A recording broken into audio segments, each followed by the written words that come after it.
এই যে দেখছেন পুরাটা হাতে তৈরি করা একটি ধান ক্ষেত। এটি আসল ধান ক্ষেত না, কাগজ এবং পাট দিয়ে তৈরি করা হয়েছে ধান ক্ষেতটি। আজকের ভিডিওতে আমি দেখাবো কিভাবে শুরু থেকে কার্টুনের উপর মাটির শেপ তৈরি করে পাট ব্যবহার করে একটি বাস্তবসম্মত ধান ক্ষেত তৈরি করেছি। ভিডিওটা শেষ পর্যন্ত দেখলে পুরো প্রসেসটা বুঝতে পারবেন। প্রথমেই একটি কার্টুন বোর্ড নিয়েছি জমি তৈরি করার জন্য।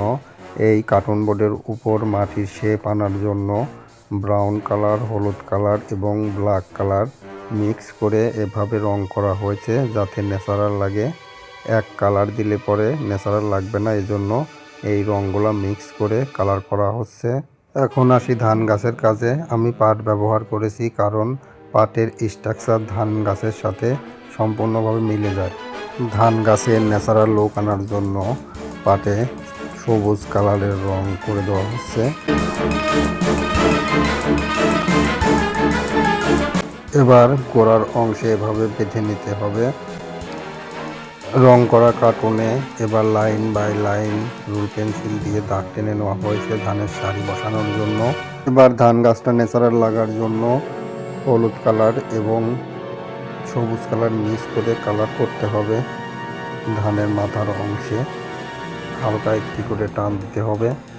এবার সুপারগুলো আঠা ব্যবহার করে কার্ডবোর্ডের সাথে এভাবে লাগিয়ে দিচ্ছি ধান ক্ষেতের ধানগুলো। বন্ধুরা দেখুন, আস্তে আস্তে এভাবে সুন্দর করে লাগাতে হবে যাতে সোজা থাকে এবং লাগানোর সময় অবশ্যই খেয়াল রাখতে হবে যাতে খুলে না যায়।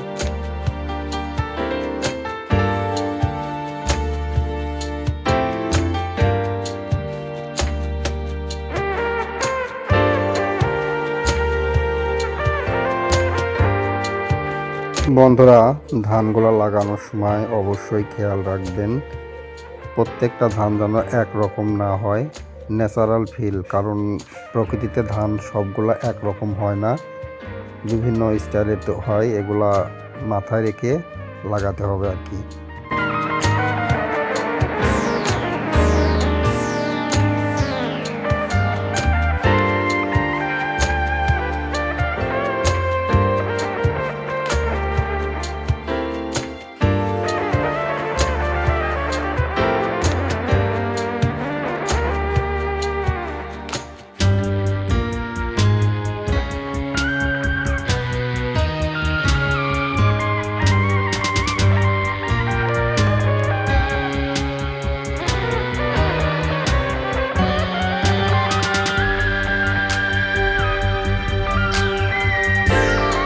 বন্ধুরা সব গাছ লাগানোর পর ক্ষেতের যে ধানগুলো আছে এগুলার মাথা একটু কেটে দেওয়া হচ্ছে যাতে সমান থাকে।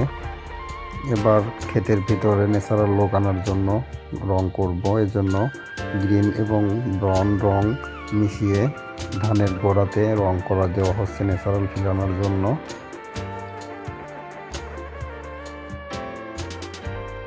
এবার ব্রাউন কালার, হলুদ কালার এবং ব্ল্যাক কালার মিশিয়ে গাছের গোড়ার অংশে এভাবে ন্যাচারাল লুক আনার জন্য ভালো করে রং করে দেওয়া হচ্ছে যাতে ন্যাচারাল ফিলটা আসে ভেতরে। বন্ধুরা এই কাজটি করার সময় অবশ্যই একটু সময় নিয়ে করবেন, ধীরে সুস্থে না করলে কিন্তু পুরো প্রজেক্টটা নষ্ট হতে পারে। এবার ধান ক্ষেতের আল তৈরি করার জন্য আঠা লাগিয়ে কেলে ব্যবহার করেছি আমরা। এভাবে সুন্দর করে লাগিয়ে দিবেন। আঠা ব্যবহার করে নিয়েছি প্রথমে, তারপর কেলে দিয়ে এভাবে লাগিয়ে দিয়েছি। বন্ধুরা ভিডিওটি যদি ভালো লাগে অবশ্যই লাইক, কমেন্ট এবং শেয়ার করতে ভুলবেন না। শেয়ার করে অন্যকে দেখার সুযোগ করে দিবেন। এবার ব্রাউন কালার এবং হলুদ কালার মিক্স করে এর আলের যে অংশ সেটাতে কালার করা হবে ন্যাচারাল লুক দেওয়ার জন্য। বন্ধুরা এই ধান ক্ষেতের কাজ আলাদা একটি কাজ না, এটি আমার স্ট্র হাউসের প্রজেক্টের একটি অংশ। এই ধান ক্ষেতের পাশেই থাকবে ছোট একটি ঘর যেখানে থাকবে একটি পরিবার। এই প্রজেক্টের উদ্দেশ্য একটি প্রাকৃতিক পরিবেশ তৈরি করা। বন্ধুরা আশা করি আমাদের প্রজেক্টের আপনারা সাথেই থাকবেন। আজকে এ পর্যন্তই। আল্লাহ হাফেজ।